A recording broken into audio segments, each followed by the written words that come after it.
And we're back with more on News Talk Saga 960. So very glad you could join us on this edition of the Mark Petrona Show. Well, the story of Pastor Artur Pawlowski, now extremely well known. He is renowned around the world as somebody who has essentially resisted government during the whole pandemic, continuing to feed the poor, continuing to do what he was doing before the pandemic, holding gatherings during the pandemic, allegedly against the health dictates of his province of Alberta.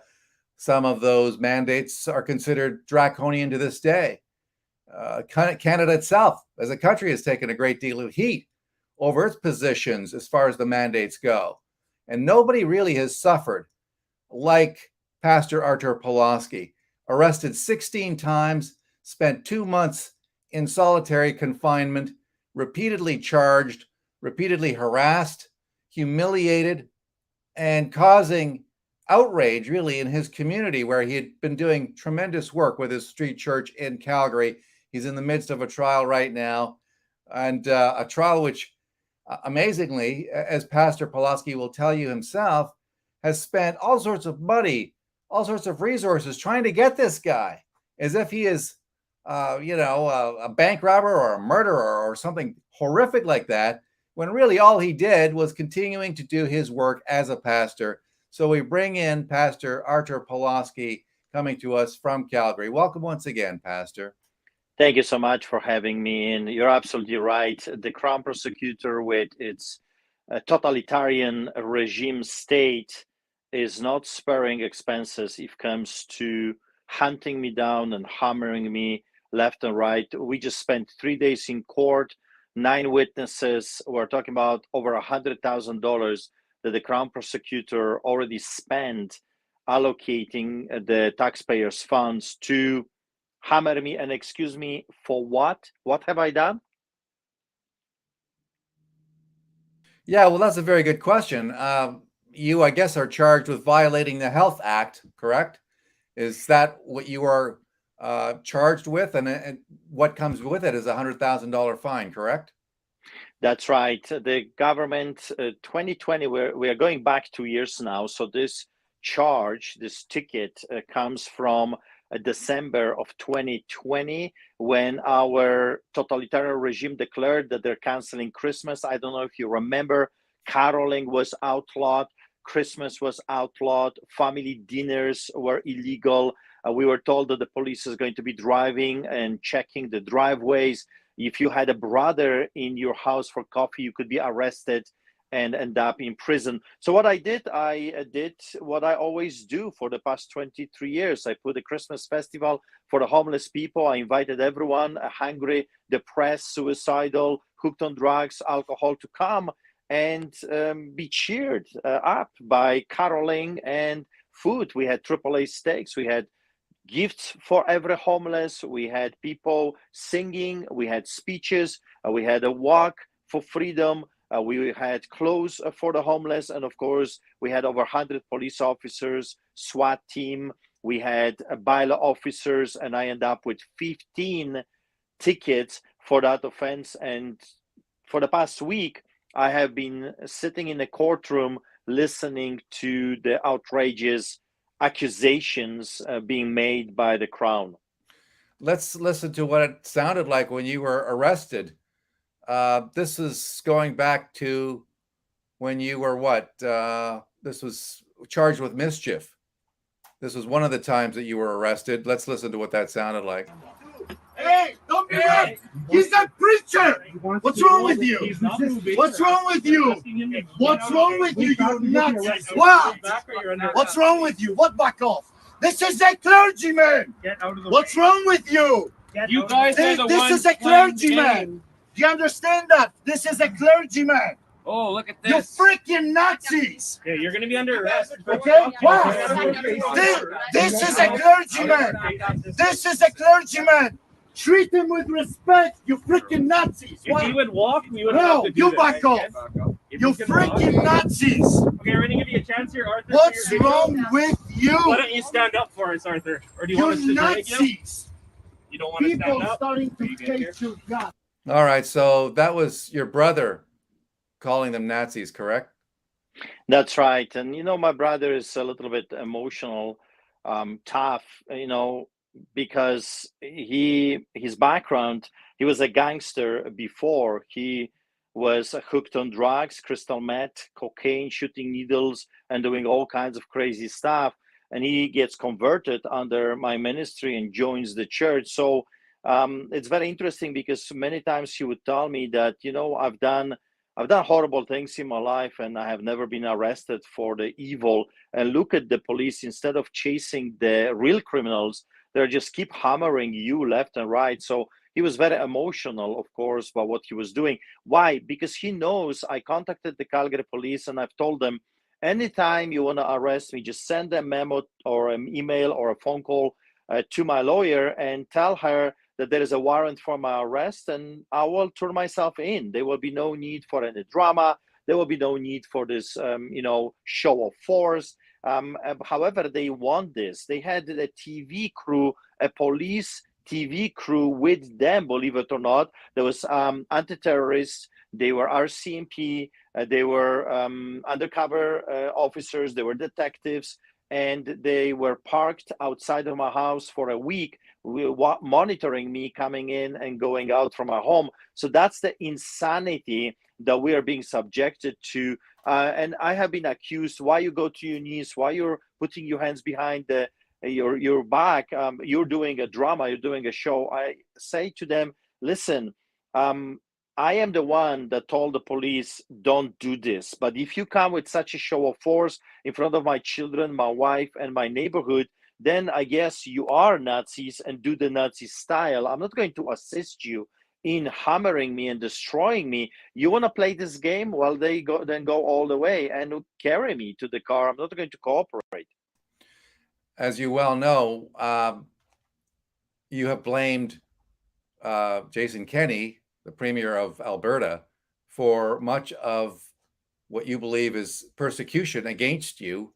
You feel that he is in no small measure responsible. Well, you know what happened with Kenney, of course, is now he's on his way out, largely because he's run afoul of many Albertans. And I'm wondering if you think that his treatment of you and other people of faith may have come back to harm his image in Alberta to the point where it contributed to his gradual ouster. How do you feel about that? 100%. You got to remember, before my arrest, when I gave my sermon speech in Coutts, Montana-Alberta border for the truckers, when I conducted a series of church services, Lord's Supper, singing, prayer. After that, he comes on television and he says that Dr. Pulaski was inciting people to commit acts of violence, while during my speech 3 times I've told people peacefully, no guns, no swords. So he's a pathological liar. And finally, people are seeing, for what this man really is. Before my arrest, we had 15 to 20,000 people coming to the rallies every single week on the streets of Calgary. And I'm telling you, when I was given an opportunity to speak to them, it was like a roaring sea of lions in a savannah. So people, we have become we have become very popular. We have become extremely respected by the population here in Alberta. And I think that's what triggered my latest arrest. I think those wannabe tyrants, those corrupted, extremely corrupted individuals like Jason Kenney, like the so-called Minister of Justice, Taylor Chandra, or Jason Nixon, or Travis Thieves, those individuals have been exposed and they're terrified because people now are looking for grassroots politicians that are not professional politicians, people that will actually be servants of the people. And I have 23 years behind me serving the community without taking a taxpayer's dollar. And I'm telling you, if I was ever to run for a political office, I would not take the taxpayers' money. I am perfectly capable of raising funds for myself. I don't need taxpayers' money. If I was ever to become a politician, I would do it only for probably 1 term just to clean the swamp, because that's exactly what the political arena has become, a big, fat, corrupted swamp. You were on Fox News There was a story dating back to February the 15th.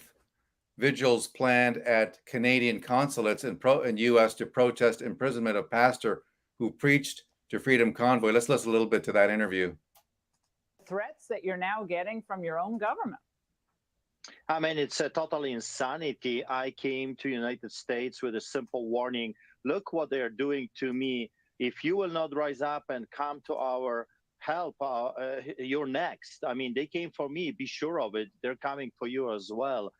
So I was on a speaking tour for 4 months, and I was told by my attorneys that there are no pending charges, that there is no warrants for my arrest. I decided to come back, and of course, I landed in Calgary, Alberta, Canada, only to be greeted by masked gangsters, because I can't even say they're officers of the law.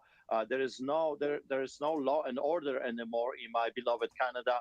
I was told I am under arrest on 2 warrants for my arrest, one for officiating a church service in June, and another one for not wearing a mask. 2 criminal charges, and I was taken to police custody. The police officers, like bandits, were hiding in a customs building. The vehicles behind, we could not see them. People that came to greet me were not allowed to come. They were kept hundreds of yards away. The Canadian authorities didn't want anyone to film their behavior.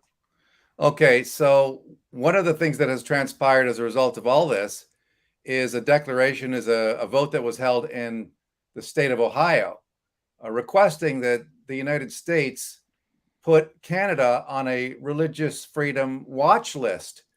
That vote went through. Obviously, as a state, Ohio can't do a whole lot. It's by itself, but they can certainly call on the federal government, the Biden administration. Not that I would think they would have any interest in doing that, but the fact that a U.S. state has come out and done this, I think, is very telling and a reflection of the work that you have done and the publicity around the way you were treated, Pastor Pawlowski. What do you think of that? 100%. I had a meeting with the state senators and also U.S. senators. I've met Congress people. And of course, I have been advocating left and right, begging, asking, pleading with American politicians to come to our rescue, because I'm telling you, you have a problem. Americans have a problem, from this side of the border, northern part of the border, because we're truly living behind the Iron Curtain. And if they will not deal with this threat, well, it can escalate. Americans always thought the Canadians are the greatest allies. Now, for the past 2 years, I have been showing Americans that Canadians perhaps are the greatest enemy and a threat to United States of America, freedoms. And that's pretty much what it is. Trudeau is acting like a tyrant. He's not stopping. He's coming now for our guns. I said this is going to happen 17 years ago, and it's happening in front of our eyes, and it's not over. Again, it's not over. It will not be over until people will, just like during the Solidarity movement in Poland, rise up and stand up and say, not an inch, no more. And that's why we created Solidarity Movement of Canada.com, Solidarity Movement of Canada.com, to kind of give people a platform or a way to join a grassroots, an organization that potentially will have candidates to run for a political office. I have been denying every time I was asked by reporters if I would ever consider running for a political office. I always said, no, I'm not interested. However, I'm telling you, more and more I'm considering this, because I realize that those evil, wicked people, those villains, are not going to leave me be. They're not going to just let me live my life as a pastor. So I guess I have to become a politician to change some laws so other people like me will be able to live their lives as they see fit. The religious liberties, as you know, if you study history, is the first thing to go. If your religious liberties go, every other rights that you think you have or you had before, it will go as well, because that's just a pattern. If religious freedom is no more, you have absolutely no rights. And atheists and other people, other faiths, they think, oh, it's just the Christians, it's not the big deal. I'm telling you, we're like a canary in a mine. If we die, you are dead too.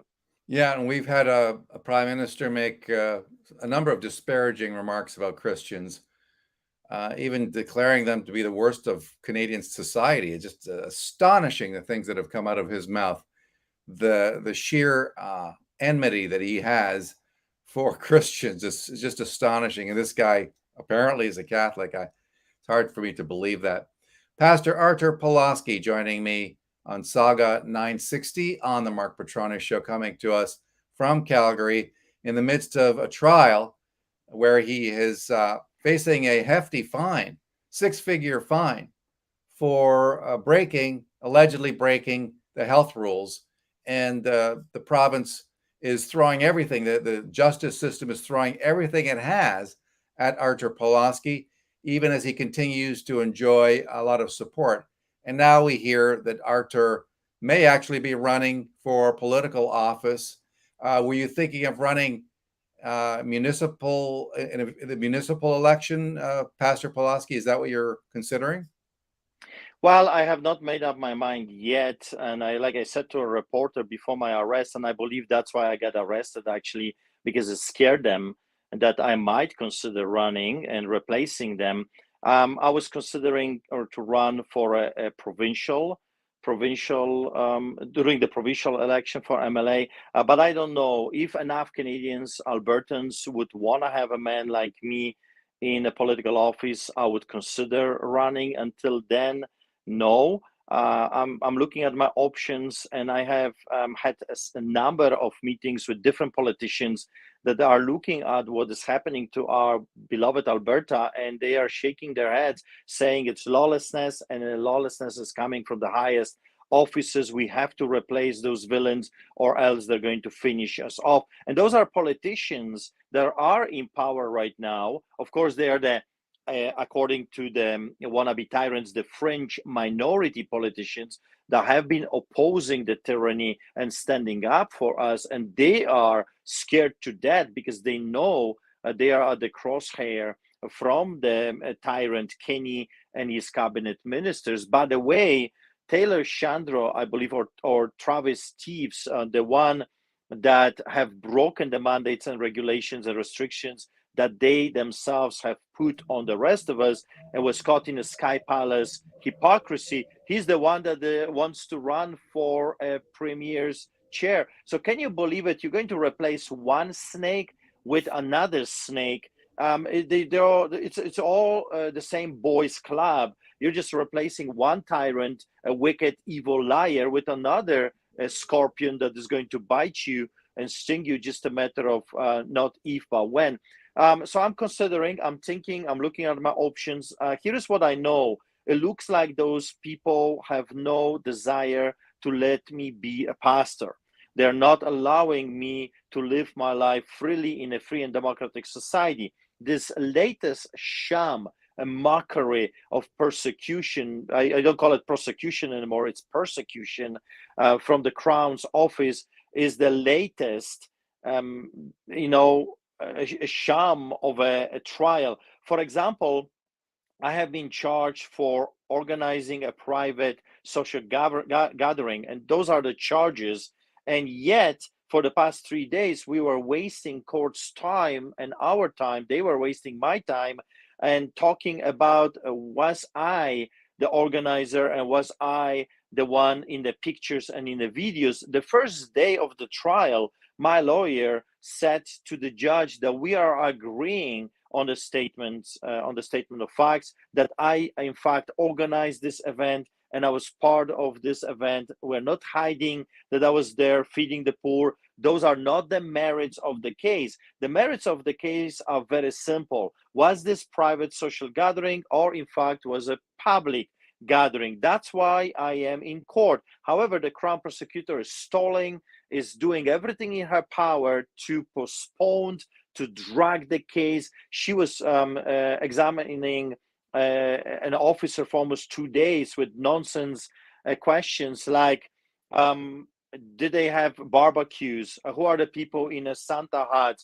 Was the tree a real tree or a fake tree? What this has to do with merits of the case? Nothing, absolutely zero. I agreed at the very beginning. I was the individual that put this together, and yes, I fed those poor. Now let's go back to the merits of the case. Was this private or a public gathering? Of course, the Crown doesn't want to go that direction. Why? Because a few weeks ago, another individual that was a part of organizing committee for that same event won a major landmark case. Brad Carrigan already won a ticket. I got the same ticket and he got the same ticket, and there was already a trial about this ticket. However, the Crown prosecutor hates me so much, and I guess she is on she's just following orders from the higher ups to pursue this craziness, and they don't want to deal with the merits of the case because they will have to deal with that decision that was just rendered a few weeks ago. So we continue this mockery of justice. The Crown is very busy for a whole month, so she's not able to go and actually set up the new 3 days. They want additional 3 days. So that will be a total of 6 days in the court every single day, listening to nonsense. For what? For a guy that fed the poor in the middle of the greatest crisis this country has ever seen, while the shelters partially were shut down and the people were not allowed to participate in a government, government soup kitchens, if you will, inside the facilities, because for the COVID efforts, they had to cut them down. It's a total craziness at the highest level. And have you had any support, nationally speaking, internationally speaking, during this trial? I mean, have you had calls from people, for instance, whom you helped as a pastor in the Calgary area? Have you heard from some of the people in the United States whom you met with during your tour down there, or maybe people elsewhere in the country? What about that?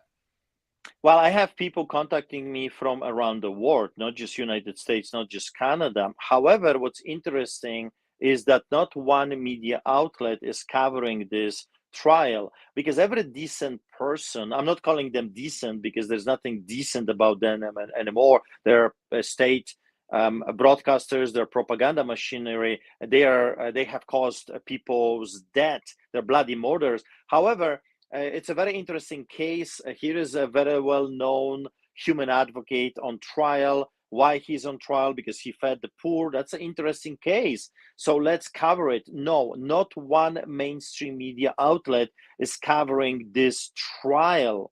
Surprised? No, I'm not surprised at all, because they don't like the optics of this trial. However, you're covering it, and there are independent media that are covering the story. Rebel News, of course, is covering the story. So eventually, people that are interested in what's really going on, they will be able to see the other side of the story. However, it's a shocking thing that mainstream media would not even care to cover something that has an international interest, especially after Ohio has passed this resolution to put Canada on religious liberties watch list as one of the nations that persecutes people for their religion. You would think that would catch their interest. No, because it does not fit within their narration. Here is a guy that has given up his business, his life to save lives. That's not a good story, because it will portray me in a positive light. They don't want that. They want me to look like a villain, white supremacist, even though I started churches in Africa. I have an orphanage and medical clinic. I work in Barbados. I work in Belize, of course, Black nations. They don't like that. They call me xenophobe, even though, as you can tell right away, I have an accent. I am a xenos. I am a person that came from another country, emigrated to Canada. So they're using all those different things that Prime Minister is teaching them to say, because they have nothing real. There is no real crime being done, so they have to invent crime. Yeah, it's amazing. I mean, Fox News has obviously covered your case as well. So that story has been broadcast in the United States, and Fox has a huge audience down there. And I'm sure that they are absolutely shocked at what's happened to you. Have you considered seeking some kind of asylum in the United States or elsewhere if the persecution of you and your church doesn't stop? I had offer. The offer was on the table to look for something like this. I would get it without a problem. As you know, I have been physically attacked. There were death threats on me, and of course, attacks by the government itself. Government agents tried to murder me by the use of the inmates when I was 50 days in prison. I have 5 witnesses right now, inmates that are willing to testify that the guards were offering them incentives to murder me in prison. So I would get it without a problem. However, if every good man will leave this country, who's going to stand up and fight for it? So I've decided, at least at this moment in my life, to still fight, to still believe that God has a different outcome out of this case, that he will expose who the real criminal is. And of course, we know, everyone that has eyes open knows that the real criminals are the politicians and so-called law enforcement agents. But we're winning hearts. Here's an interesting thing that I observed in the past 3 days. I had officers coming to me when I was going to the court, saying they are with me, they're standing with us. I had officers telling some of my parishioners to take the mask down. Because we, believe it or not, we still have in the courts in Calgary, a mask is a must. You have to wear a mask. So there is a light in the tunnel. I think more and more people are now know what this whole thing is and was all about. They're scared that the government is going to do it again, like a second wave, using some nonsense again, the monkey business. So I think people finally, 2 years later, are looking at what I tried to do for them, awakening them and exposing the corruption. I think more and more people now realize what I was trying to accomplish, why I use the words like Gestapo and Nazi and KGB and psychopaths. And now more and more people see I was absolutely right. I am being stopped in the stores, pretty much everywhere I go. There are people stopping me, recognizing me, and thanking me for what I've done. So that was not the same like last year. This year, Canadians, everywhere I go, will come to me, will go out of their way just to shake my hand and say, Pastor Artur, we are very grateful for what you have been doing for the past 2 years and what you're trying to do right now. Thank you, thank you, thank you. And pretty much everywhere I go, I'm being stopped by individuals thanking me in the stores, and my kids are even a little bit embarrassed. They say, like, Dad, you can't go even outside anymore because people are coming. So that's a positive thing. It shows that more and more people are on our side. Sometimes maybe they're not brave enough. Maybe they're still scared to become that voice. But hey, I am more than willing to be their voice. And if they would one day choose to have a man like me in the political arena, then I would throw my name in a hat. All right. So it's quite possible that Albertans will have an opportunity to vote for you, either in Calgary in a municipal election or possibly a provincial election, maybe running as an independent. I can't imagine that too many of the parties would have approached you. Is that a possibility? Has the Wild Rose Independent Party coming to you? Have they come to you? Have they approached you? Have any of the parties expressed any interest in having you join them? I had a number of parties coming to me and asking me to run in an election. However, at this moment, I think I am waiting for something new. I really would like to see grassroots movement, people that are, I call them nobodies in the eyes of men, but somebodies in the eyes of God, just like me, and nobody. I'm not a professional politician. I think it's time for just regular folks, just like you and me, to throw a name in a hat and say, "Hey, we may not be as eloquent as those professional liars. We may not be as knowledgeable as those professional thieves. However, we love you. We love this country. This is our beloved Canada, and we will do everything in our power to protect you, your children, and the future of this country and this land. Because I'm telling you, I believe that we can have Canada as the greatest country on earth. Definitely, Alberta has that potential. We have huge resources. We have amazing people. We have lots of farmers, people that are not brainwashed with the liberal propaganda. So there is a huge hope. And believe it or not, there's a lots of people in Alberta that see what's going on. I think this land could be the most prosperous and amazing land for all to see that it's possible to achieve that. We've got oil, we've got natural resources left and right. If I was a provincial politician, immediately I would use my connections with the Americans and start to establish again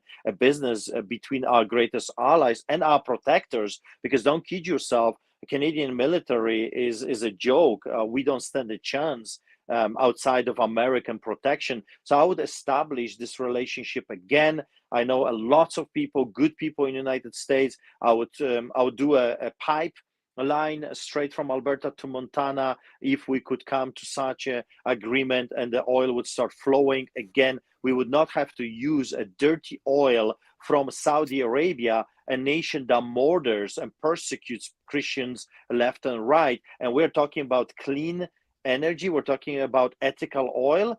I mean, it's a sham. It's a joke. It's unbelievable. We're taking oil from the nation, right? So anyway, there's a lots of things that we could do, but first, people have to wake up and support people like us. Yeah, absolutely. It was Biden who killed Keystone, but I think it was Trudeau who probably didn't mind that at all. But how do people support you?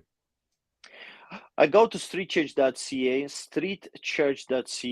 because of course a majority of the things we do, we still feed the poor, and I intend to still feed the poor, and until I die, I hope I'll be able to feed the poor. So if you want to be part of this ministry, streetchurch.ca, you can use PayPal, you can use e-transfer, you can even donate cryptocurrency. I've heard that's a new thing now, and young people especially want to use that.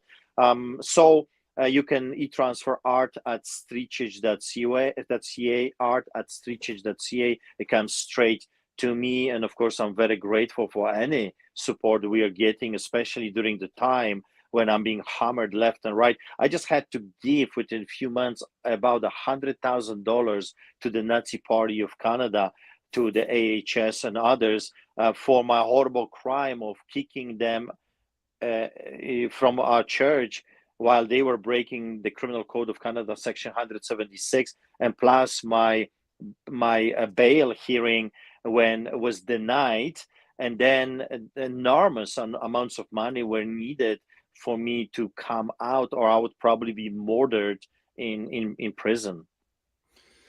Well, thankfully, you were not hurt because, as you mentioned last time we spoke, the inmates liked you and they had no interest in hurting you, despite what you believe was an incentive offered people to do just that. It's absolutely horrific, the treatment you've been subjected to. But thank you for taking time to chat with us and our audience today, Pastor. It's always a pleasure. You got no idea how grateful I am for people like you that are willing to tell the other side of the story. I mean, I am so grateful to you for doing that. Well, compared to what you're doing, I mean, it's just beyond words. And so it's just, this is the kind of persecution that you read about in books and see in movies, and never believed that it could happen here. And yet here it is in this country, people being treated as you have been treated. It's truly a dark stain on this country. And history, I believe, will record what has been taking place in your life and in the lives of people who are also resisting as you have and continue to do the work that you do. So have a great evening, and we'll talk to you soon. Thank you, sir. God bless you. Pastor Artur Pawlowski coming to us from Calgary. That's it for this edition of the Mark Petrano Show. Hope you enjoyed it. It was an absolute pleasure bringing it to you. Have a great day. Stay strong, my friends, and we'll do it again soon. Bye-bye.